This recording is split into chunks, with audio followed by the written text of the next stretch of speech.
Olá, gente. Hoje nós estamos mais uma vez aqui no programa pontuando este hashtag 93 e a gente vai continuar falando de cidades educadoras, mas nós vamos falar de território educativo, vamos falar de currículo dessas cidades, como é que funciona, tá?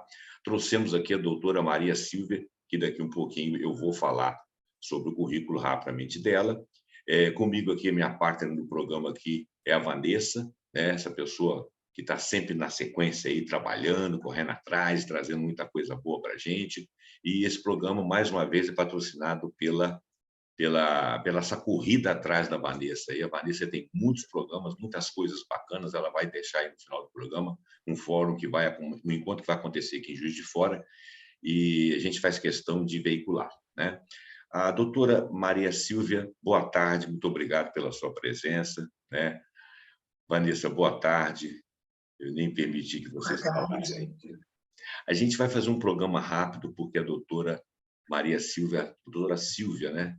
Bacila, é muito ocupada, ela é secretária em Curitiba, secretária de Educação, né? Então, vamos lá, rapidamente, eu vou explicar o que nós vamos falar.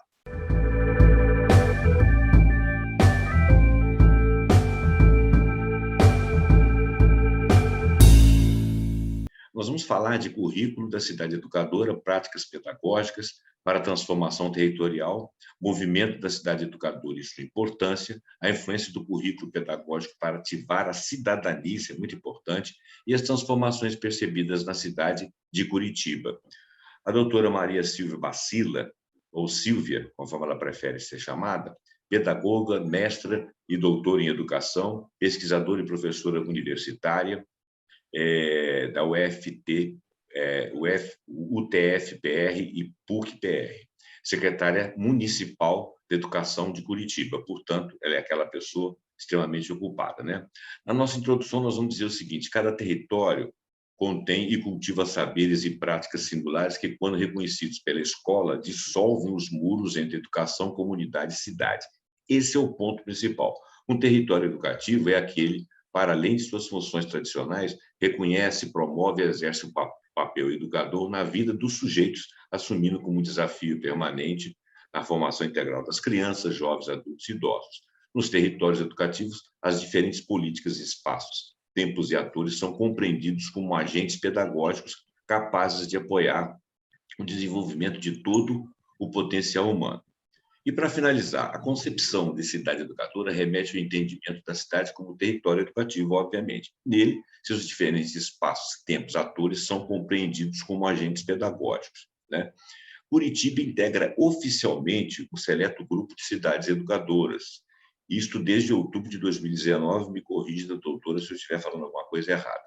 A adesão significa que Curitiba está comprometida em tratar a educação como um processo amplo e que envolve todos os seus habitantes, que é o que nós queremos aqui para a nossa cidade, em Juiz de Fora. A atual governança da cidade está está fazendo alguns procedimentos caminhando nesse sentido, e nós, obviamente, estamos apoiando. Nós trouxemos a doutora Silvia aqui exatamente para nós termos uma fala sobre isso e exemplos, principalmente, para que o nosso cidadão que saiba que a governança quer ir nesse caminho, mas ela não vai sozinha, ela precisa de que nós todos estejamos imbuídos do significado disso e venhamos a trabalhar em conjunto, ok? Eu vou passar a palavra à Vanessa, e a Vanessa faz a introdução e inicia o bate-papo aí com a doutora Silvia. Fique à vontade, Vanessa. Obrigada, José Roberto. Obrigada, Silvia, pela participação. É muito importante, né, a gente trazer essa pauta sobre a importância da educação no processo de transformação territorial, né? E há pouco tempo, confesso que conheci essa expressão cidade educadora e muito me instigou a procurar mais sobre isso, né? Porque se a gente quer alguma transformação, tudo isso começa das pessoas, né? E como que essas pessoas vão ser afetadas, né? Geralmente no processo de formação dela, na época que ela está se propondo a adquirir conhecimentos, né? Numa fase formativa, principalmente. Então, quando se fala, né, igual a gente está vivendo num contexto da nossa cidade, que é querer transformar Juiz de Fora em um polo internacional de economia criativa. Então, assim, se a gente quer, como estratégia, criatividade presente em todos os momentos, né, da nossa cidade, eu acredito que ela deva começar pela educação, né, pelas questões que tangenciam as pastas, né, de uma secretaria de educação, por exemplo. Porque se o conhecimento tiver só com o governo, por exemplo, isso nada vai acontecer. Ou com uma minoria, né, na cidade que tem acessos maiores também, pouco tem força. Né? O legal seria essa mobilização homogênea, né, assim, mais ampla possível. Então, assim, dentro desse contexto, até por indicação do professor Márcio, que esteve aqui conosco no último programa, que colocou muito bem sobre o projeto que Curitiba tem aí desenvolvido nessa perspectiva de cidade educadora, né? Incluindo nos seus currículos a questão do território, né? E também em visita ao site da prefeitura da cidade de vocês, eu vi que existem várias iniciativas, né, de disponibilidade de produtos culturais, né, de formação de profissionais e projetos de contrapartida. Então, achei assim, existem vários movimentos, várias ações que acabam comungando, né, com esse movimento da cidade educadora, e eu gostaria de te ouvir sobre isso, né? E como que todas essas ações têm convergido para os resultados de transformação da cidade. Bem nesse sentido, porque a gente sabe, né, que a questão do projeto pedagógico de uma cidade vai influenciar no futuro da sociedade que a gente quer, né? Então, sempre vai estar ligado. Então, não podemos deixar isso sem ser evidenciado quando a gente trata de querer transformar alguma coisa. Então, é isso. Deixo a palavra contigo e, na medida do possível, a gente vai interagir. Muito obrigada.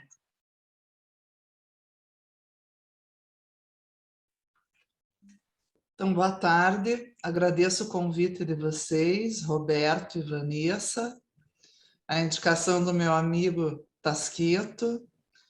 E vamos, então, expor algumas questões relacionadas a Curitiba, cidade educadora. Eu penso que também seja importante falar sobre a Rebrace, a Rede Brasileira de Cidades Educadoras, da qual, neste momento, Curitiba é a cidade gestora. Então, nós temos no Brasil 25 cidades que fazem parte desta Rede Brasileira de Cidades Educadoras. E que, no momento, a cidade de Curitiba foi eleita, por unanimidade, para ser a cidade gestora destas 25 cidades. Esta rede, a Rebrace, ela se vincula ao Escritório da América Latina, que fica em Rosário, e se vincula à Associação Internacional de Cidades Educadoras, em Barcelona. E aí nós comungamos com as 500 cidades ao redor do mundo, que também, assim como nós, e assim como estas 25 cidades, fizeram a opção de ter a educação como eixo de gestão em todas as secretarias. É o pilar da prefeitura, é o pilar da gestão. O compromisso está com a Carta de Cidades Educadoras, com os seus 3 eixos e os 20 princípios. Então, nós devemos seguir sempre a Carta de Cidades Educadoras, ser uma cidade educadora, ter o título da cidade educadora, este selo que é designado pela Rebrace e pela AIC, pode ser um motivo de grande orgulho para nós gestores, mas é também um grande compromisso com todos os gestores e com todos os munícipes, porque é realmente selar essa perspectiva de que o nosso governo ele tem o compromisso de fazer valer a Carta de Cidades Educadoras como propósito da nossa gestão. Para que esta Carta de Cidades Educadoras ela seja efetivamente o propósito da nossa gestão e que a cidade realmente tenha isto como princípio e esteja neste grupo, é necessário que seja aprovado um projeto de lei. Então, todas as cidades que fazem parte deste movimento de cidades educadoras precisam aprovar o seu projeto de lei na Câmara de Vereadores, porque isso precisa ser consensado como algo de que realmente, para além de uma gestão, né, será perene e será algo realmente compromissado por todas as gestões do município que adere aos princípios da Carta de Cidades Educadoras. Para além disso, há aí a necessidade, né, desse contato com a Rebrace conosco, juntamente fazemos a ponte com o Escritório da América Latina e o Escritório de Barcelona, para fazermos toda a tramitação, todo o preenchimento burocrático que existe, mas é um preenchimento necessário das cidades, para que possamos chegar também no pagamento da anuidade dessas cidades, que é um pagamento todo calculado a partir do IDH, número de habitantes, enfim, de cada cidade, e realmente selar este compromisso de que a cidade faz parte deste grupo, né? Mas, para além dessa perspectiva, que é uma perspectiva importante, isso é um rito, é um compromisso, é algo que sela este movimento, né? É necessário também fazer e produzir ações intersetoriais que estejam pautadas na educação formal e na educação não formal. E, obviamente, na educação informal. Então, quando vocês me pedem para falar, por exemplo, do currículo da nossa cidade para uma cidade educadora, que é um documento que nós temos já produzido e pensado pelo nosso grupo da Secretaria Municipal da Educação, num coletivo com os nossos profissionais, de 17 mil profissionais em Curitiba, que fazem acontecer a educação para 140 mil estudantes da rede municipal, com este propósito identitário em ter a cidade educadora como eixo de trabalho em todas as áreas curriculares. Isso é um grande trabalho que tem uma ação, lógico que, a partir da educação formal. Por quê? Porque nós estamos trabalhando a partir de um sistema, né? E o currículo, ele responde a um trabalho de sistema de educação. No entanto, as ações curriculares que nós nos propomos dentro de todo esse programa, elas não são essencialmente ações de uma educação formal. Nós temos várias ações que estão pautadas no eixo da educação não formal. Como, por exemplo, nós temos um programa que se chama Linhas do Conhecimento. Ele nasce do nosso currículo, de necessidades curriculares dos estudantes, mas esses estudantes, eles percorrem a nossa cidade e trabalham com vários assuntos dentro da cidade de Curitiba, tendo a cidade como um grande livro didático. Então, eles fazem estudos no centro histórico, na nossa escola de sustentabilidade, em parques, em museus, e muitas dessas ações, nestes diferentes locais, elas acontecem para os estudantes de Curitiba, como também elas acontecem para qualquer munícipe que faça uma visita a esses locais.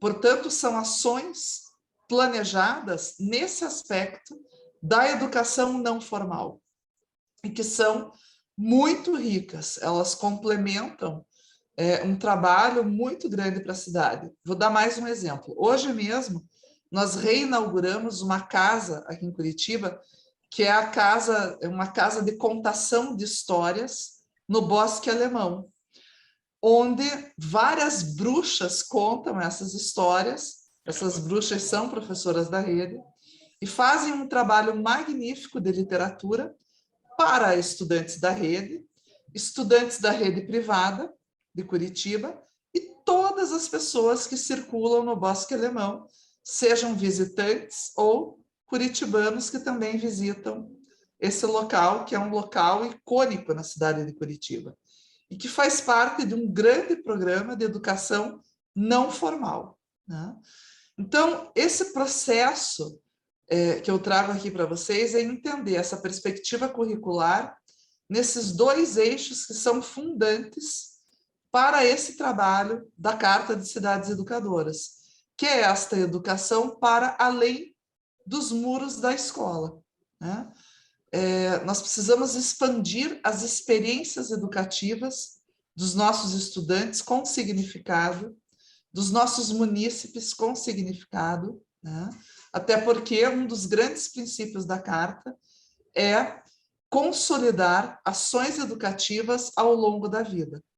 E a vida de um estudante regular dentro de uma escola, ela tem no máximo uns 12 anos.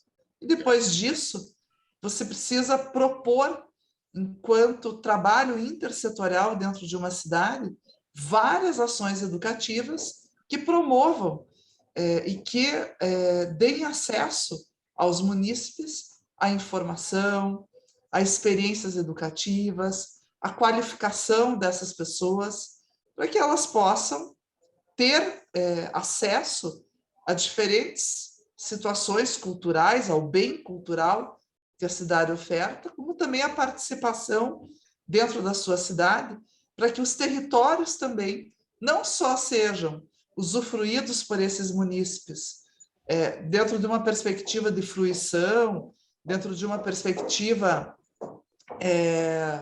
eu diria, prazerosa, de um passeio, enfim, mas também na perspectiva de mobilidade, da ação desse sujeito na cidade, dessa inserção dos sujeitos na sua cidade, com o propósito das pessoas perceberem esses territórios com as possibilidades que esse território dá para a sua vida ser melhor nessa cidade em que a pessoa habita.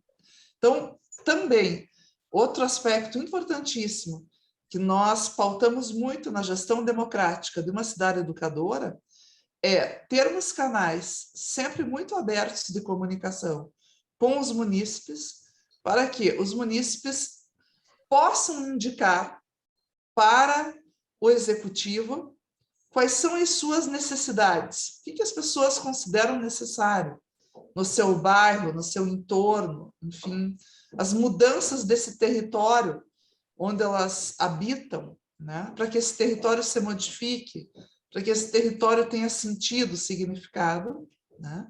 E que também os investimentos da cidade eles tenham uma coerência com isso que é mais pedido e mais recorrente em termos daquilo que a população efetivamente deseja, daquilo que os munícipes efetivamente desejam.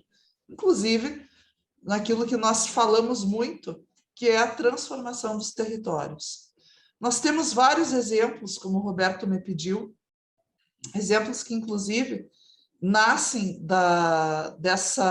desse processo que nós temos aqui em Curitiba, que é o Fala Curitiba, que é um programa nosso de grande comunicação entre os munícipes e a nossa gestão, né, a gestão da prefeitura, e nós temos o Fala Curitibinha, que é uma ação também nas unidades educacionais.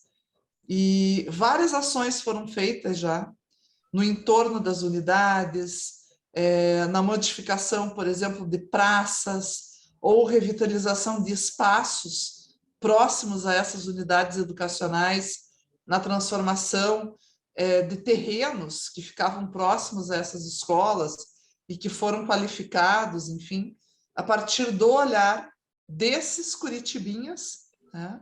Dessas crianças que a gente chama carinhosamente de curitibinhas, né? A partir deste olhar deles para esse lugar onde eles vivem e que eles dizem, e pelas suas experiências e pela forma como também os profissionais, enfim, os familiares, a comunidade é convidada a olhar esses territórios, sugerem as transformações. Então, essas transformações são várias, né, dentro da cidade, mas nessa perspectiva sempre da participação das pessoas nestas transformações. Isso é muito importante a gente entender, né? Às vezes, algumas transformações a gente precisa mostrar que podem ser feitas, né? Até para que as pessoas se percebam nessa possibilidade merecedora, enfim, entender quais são as possibilidades que aqueles territórios podem ter também, né? Acho que também não pode esperar tudo das pessoas. Não sei se vocês conseguem entender o que eu quero dizer. Sim. É importante nós qualificarmos também as transformações, né? Isso também é uma responsabilidade nossa enquanto gestor, né? Por exemplo, às vezes as pessoas nos dão determinados retornos, mas aquele retorno pode ser muito melhor do que o que as pessoas estão nos solicitando, né? E isso é uma obrigação moral e ética nossa, devolver isso para as pessoas mais qualificado, né, do que aquilo que elas nos pediram efetivamente enquanto transformação. Então, essas são algumas questões que eu penso que são muito importantes trazer para vocês enquanto transformação de território, né? E trazer para vocês nessa perspectiva desse currículo da nossa cidade, esse currículo que nasce da educação formal e que é um currículo vivo, né? Essa ideia de que as ações curriculares que estão dentro das escolas, elas devem ter plena relação com a vida. E a vida tem sua concretude nesse cotidiano que nós temos nas nossas cidades, né? Então, essa é uma das grandes premissas que nós temos na cidade de Curitiba, com esse currículo já construído, mas com uma necessidade de revisão plena e constante, né, nas suas ações, para que ele se mantenha efetivamente vivo e não seja um documento que habite uma gaveta. Doutora, queria lhe fazer uma pergunta que ela me parece óbvia para todo mundo, mas, por exemplo, eu acredito que a cidade educadora deve ter um currículo mínimo para essas tantas cidades que existem no Brasil e no mundo. Mas, aproveitando um papo que eu tive esse fim de semana com meu filho, eles fizeram uma viagem ao Peru. Então, ele estava falando o seguinte, que algumas coisas ali são preservadas e que o estrangeiro chegou aqui e dizimou os impérios e tal, e eles não tinham preocupação de manutenção daquelas coisas, né? Da história do local, da civilização que aqui havia ou que lá havia e tal. Mas ele falou que uma coisa que ele achou muito interessante é que algumas coisas ali são preservadas como uma visita histórica. Então, o turismo ali, na realidade, ele foi cultural, porque fez uma visão da história do nosso continente, coisa que nós não temos oportunidade de observar. Acredito, por exemplo, Curitiba deve ser um local rico, porque tem imigração de muitas pessoas e de vários lugares do mundo. O Brasil é muito aberto às imigrações, e nós aqui em Juiz de Fora temos uma característica particular também.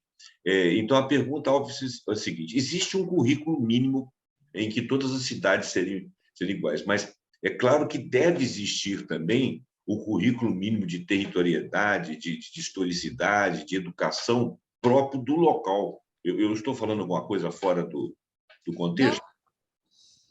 Você traz a perspectiva do global e do local, que é Sim. uma discussão curricular que nós temos na educação, né? Essa é uma discussão muito específica da área de educação, né? Que está para além do que nós falamos em cidades educadoras, né? Mas nós nos valemos disso nessa perspectiva de cidade educadora, mesmo dentro da cidade de Curitiba. Curitiba é uma cidade com uma extensão territorial de 432 quilômetros quadrados. E nessa extensão territorial nós temos 75 bairros que estão organizados em 10 regionais. Então, estas 10 regionais, elas também têm já dentro da própria cidade de Curitiba uma discussão curricular de um global para Curitiba e de um local para Curitiba. Então, por exemplo, questões que eu tenho na regional matriz, aonde eu tenho o centro histórico, são diferentes, por exemplo, de questões que eu tenho na regional Santa Felicidade, onde eu tenho uma colonização italiana muito forte. E que eu tenho, por exemplo, escolas que ensinam italiano. Olha. Diferentes, por exemplo, da regional Boqueirão, que tem uma colonização alemã muito forte. E que tem escolas que ensinam também alemão. Então, acho que tem uma discussão local e global dentro da cidade de Curitiba, com toda a delicadeza, que nós precisamos também preservar. Claro.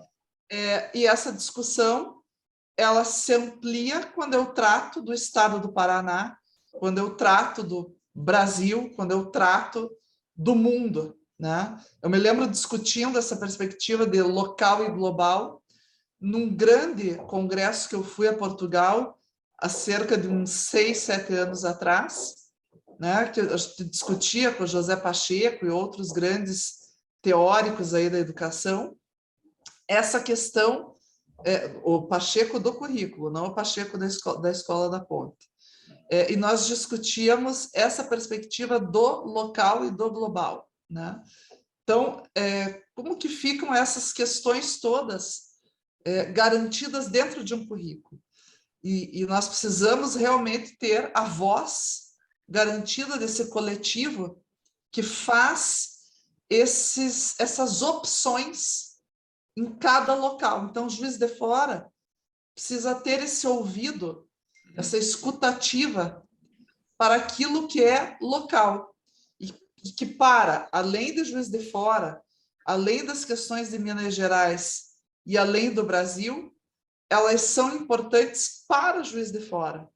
E isso é uma das grandes premissas da Carta de Cidades Educadoras, fazer valer o que tem sentido, o que é cultural, aquilo que traz um processo identitário para esses munícipes, né? E essa é uma das grandes trajetórias educacionais de uma cidade educadora. Bacana. Nós estamos caminhando aqui para o final do programa. Eu queria fazer umas perguntas. Pois é, eu queria deixar a palavra com a Vanessa, né? Porque senão a gente fica sem a sua participação ostensiva, né? Vamos lá. Fica à vontade, Vanessa. Então, em algumas falas aí, a Silvia, eu fiquei curiosa para saber um pouquinho mais sobre a escola de sustentabilidade, se isso é um espaço comum para todas as cidades. Também sobre como que é essa questão de mobilização das pessoas para que elas se sintam à vontade de participar da vida da cidade. Porque um dos grandes desafios é que você, às vezes, até pode ter porta aberta, mas parece que, por um fator cultural ou histórico, isso é muito distante de muitas pessoas, né? Uma coisa assim que eu vejo, que às vezes é uma pena que acontece, muitas vezes o município tem várias iniciativas de implantar tecnologias para gerar canal de comunicação com o cidadão e melhorar, né, os espaços e tal. Só que essas tecnologias ficam à deriva, porque o cidadão não compreende aquilo, né? Talvez por não participar do início do processo, daquilo, né, da Constituição. Então, é algo muito delicado quando você quer implantar algo no espaço comum, né? Porque muitas pessoas vão entender, muitas também não vão, né? Ou não vão querer participar porque acha que, sei lá, o seu passeio não é seu, né? Que o que está para dentro de casa é meu, o que está para fora não me pertence. Acontece muito, né? Então esse é o grande desafio também, acredito, de qualquer território, é fazer o cidadão ser incentivado a participar, mesmo que, né, igual você falou, a missão do governo local é qualificar as ações, lógico, porque ninguém melhor do que quem está estudando o território para fazer ações vai ter uma visão mais ampliada, né, daquele problema, né? Deveria ter. Então, a resposta poderia ser muito mais elaborada. E aí, assim, e uma última coisa que eu gostaria de saber, esses projetos que você falou, que também é uma extensão para pessoas que não estão na educação formal, eles acontecem por via de quê? Via de editais dentro da própria prefeitura.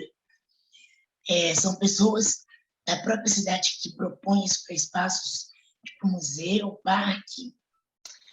Como é que se dá isso? É isso. Então, vamos lá.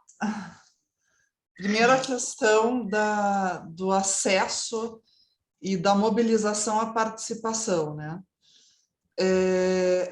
Veja, todos nós passamos por esse período de pandemia. E foi uma grande experiência, inclusive, para nós entendermos essa perspectiva da participação digital, né? As pessoas aprenderam a participação digital, aprenderam. Mas o que nós precisamos entender é que nem todos têm esse acesso digital. Isso. Né? Quando eu falo de uma cidade na proporção de Curitiba, muitas pessoas têm esse acesso, mas eu tenho uma grande parcela da população que não tem. Né? Então, por exemplo, eu vou trazer uma situação nossa aqui que é anterior à pandemia. Foi proposto um aplicativo chamado Saúde Já, aqui em Curitiba, para marcar consulta. Enfim, ele é muito eficiente.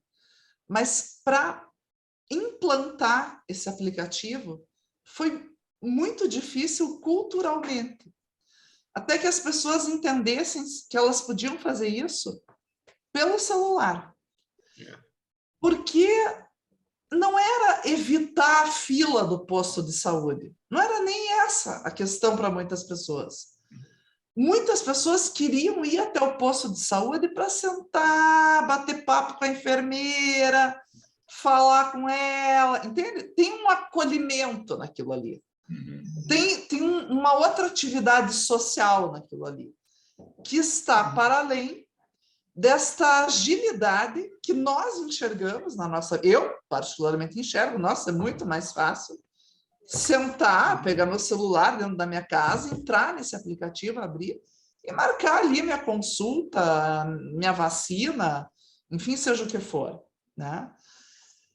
Então, acho que precisa entender quem são essas pessoas, né, que usam esses processos aí tecnológicos que a gente entrega dentro de uma gestão pública, né? E entender que essas mudanças são paulatinas. Óbvio que a gente vai chegar numa próxima geração, eu acredito, que com tudo isso resolvido, né? Essa geração atual aí, eles já nem questionam mais nada, eles já têm uma outra forma aí de lidar com toda essa perspectiva tecnológica, né? Mas isso não é uma realidade plena para todos. né? As idades se modificam, a compreensão da tecnologia se modifica, e mesmo o acesso a esses objetos aí tecnológicos, né, também se modifica. Então, a gente precisa pensar nessa perspectiva de equidade, né, de equidade desses acessos. Acho que isso é muito importante, trazer aqui à baila essa discussão para uma cidade educadora. E quando nós falamos deste acesso para a participação, daí nós vamos ter, então, uma resistência maior, porque as pessoas têm realmente de um modo geral, né, uma educação política no Brasil ainda muito frágil. As pessoas entendem que essa participação na polis, por isso da nossa grande ação com a Fala Curitibinha, né? Para mudar essa geração, porque o adulto, de um modo geral, ele acha que essa participação na polis, não me pertence, deixa que o outro vá lá e faça, não quero nem saber, trabalhei o dia inteiro, não tenho tempo para isso, né? E o que nós queremos é realmente envolver as pessoas nesse processo participativo, né? E aí ofertando momentos que são presenciais e momentos que são com uma tecnologia que permita essa participação online também. Nós aprendemos isso com a pandemia, né, em deixarmos esse processo híbrido, tanto presencial quanto online. Acho que foi uma das grandes heranças que nós tivemos aí da pandemia. Nesse ano, nós, em todos os nossos Fala, né, nós abrimos aí o Fala no presencial e no online também. Então, isso também é importante porque, enfim, você consegue acessar a população, né, de várias formas. Então, isso também é um processo educativo de uma cidade educadora, né? Essa educação para a participação na polis, né? Uma educação política mesmo. E, por fim, você falou da Escola de Sustentabilidade. A nossa Escola de Sustentabilidade ela é aberta a todos. Talvez muitos conhecessem a nossa antiga Universidade Livre do Meio Ambiente. Foi um espaço planejado e projetado pelo nosso ex-prefeito e arquiteto Jaime Lerner. E foi um espaço que, depois de alguns anos aqui em Curitiba, ele infelizmente ficou um pouco abandonado e foi completamente requalificado nessa gestão e retornou com um trabalho intersetorial entre a Secretaria de Meio Ambiente e a Secretaria de Educação, com esse trabalho que é originário desse lugar, que é fazer a formação das pessoas, dos munícipes, de todas as suas áreas, e também de professores e de estudantes, na perspectiva da educação ambiental. É um lugar aberto para visitação, para trilhas formativas na área de educação ambiental. Doutor, uma coisa interessante aí, que a doutora evidenciou, é que a gente não pode, que eu digo assim, os gestores públicos, eles não podem pensar verticalmente, né? Eu acho que o conceito de vocês é exatamente trazer as pessoas para entender que eles têm que pensar junto. Eu acho que educá-los é igual aquela coisa de aprender a aprender, né? A verdadeira educação, ela fundamenta a nossa capacidade de aprender outras coisas, até fora dos nossos signos, né? Das nossas tendências e até daquilo que a gente mais gosta, né? Eu achei muito interessante isso aí. Doutor, eu estou preocupado com o seu horário e adorei a sua fala, conversaria com a doutora aí a noite toda, a tarde toda. Eu vou finalizar aqui, iniciar a finalização do programa, vou deixar a Vanessa fazer a finalização dela, a Auto Contínuo passa para a sua finalização e nós fechamos para a gente poder liberá-la. Então, Vanessa, fique à vontade aí com a sua finalização. Então, eu quero agradecer a minha doutora Silvia né, pela bela explanação, foi bem esclarecedor, né? Acredito que, né, quem tiver mais aí curiosidade pode entrar lá no site da prefeitura, né, de Curitiba, na parte de educação.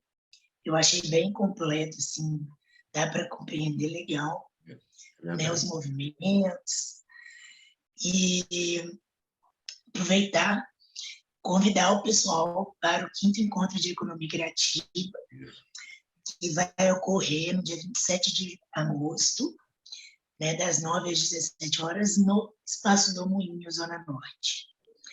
E nesse ano, a gente tem como temática cidadania criativa, né, transformação de território com o empreendedorismo criativo. Então, está bem diversificado, a programação está pensada para também complementar diálogos com o primeiro Fórum Próximo Futuro, que ocorreu em julho, aqui na cidade. Então, está dialogando com as perspectivas de pensarmos aí um polo internacional de economia criativa para a cidade. E nada mais pertinente do que a gente começar pensando pela educação, né? Como estamos aqui hoje falando, de cidades educadoras. Então, meu agradecimento, eu passo a palavra aí para a doutora Silva.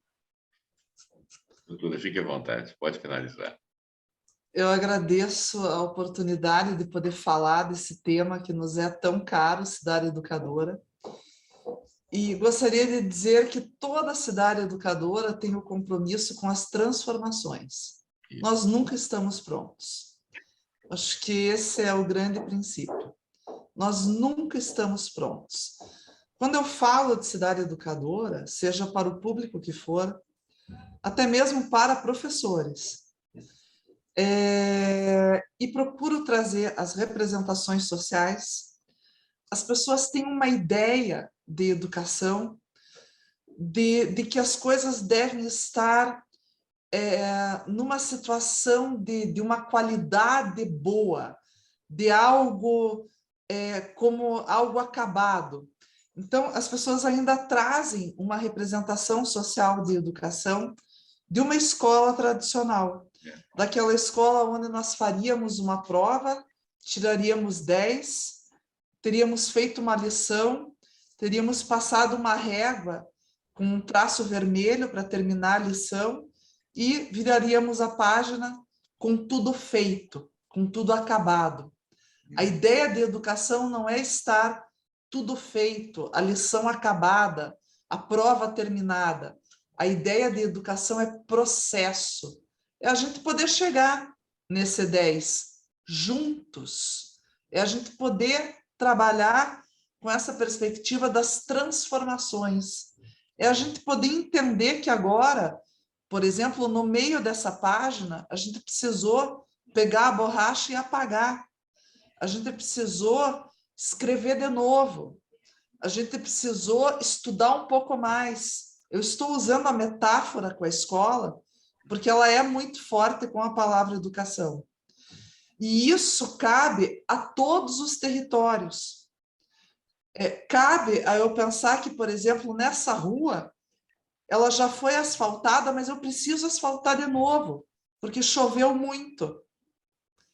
Cabe eu pensar que, por exemplo, nesta unidade de saúde, nós trocamos o telhado, mas eu preciso revitalizar agora outra situação dessa unidade, porque, sei lá, houve alguma situação de vandalismo, enfim, e isso é algo que requisita uma nova qualificação.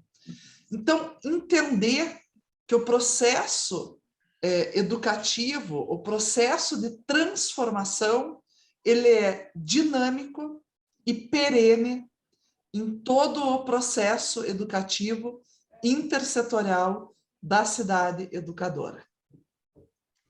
Bacana. Isso. Muito bonita essa imagem final. É como diria o poeta português, né? Navegar é preciso, viver não é preciso, né?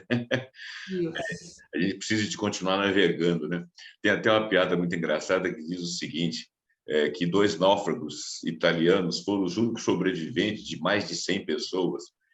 Aí perguntaram como é que eles chegaram à costa do Brasil por mar, sendo náufragos e deixando o barco para trás. Eles falaram que vieram conversando. Entendeu, né? Que o italiano mexe muito com as mãos, enquanto eles estavam conversando, nadavam, né? Uhum. É isso aí, tem que ter uma dinâmica, né? Tem que ter um movimento perene, não pode parar, né? E dialogar é muito importante. É Quem dialogar. sabe dialogar ganha muito.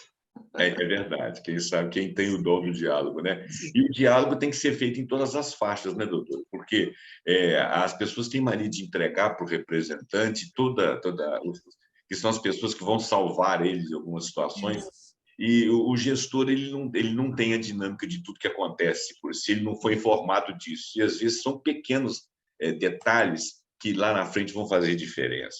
Isso. A gente precisa de, na realidade, o gestor precisa de convidar o indivíduo, educá-lo a ser um partícipe, né? Como a doutora fala que o munícipe ele tem que participar. Bom, gente, eu não vou estender mais para a gente poder liberar a doutora. Muito obrigado pela sua presença.